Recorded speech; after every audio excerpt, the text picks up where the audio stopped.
To make tomato soup, we will be using a 3-liter pan as well as celery, but we only need 1.5 stick, 3 carrots, 1 onion, 4 garlic cloves, 2 tins of plum tomatoes, and 2 vegetable stock pots. You can also use chicken or beef stock as well.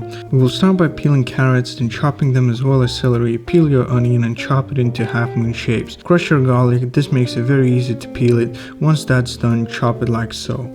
Put the pan on a high to medium heat, add a little bit of oil, about 3 tablespoons, mix it and cover it with the lid. Keep an eye on them, mix it from time to time as they cook quite fast and will be ready in about 7 to 10 minutes. Once they soften up, turn down the heat to low, put your plum tomatoes in the pan as well as your stock and add 500 milliliters of water. Mix it and turn the heat back to high. We want to bring it to the boil. Once it's boiling, turn the heat to medium and give it around 10 minutes so it softens the plum tomatoes. You should also leave the pan open and let it reduce. This way you'll enhance the flavor of the soup. Once your tomatoes are soft enough, you want to give it a quick taste and add some salt and pepper to your preference. At this point it's basically ready, but you can also add some oregano and basil.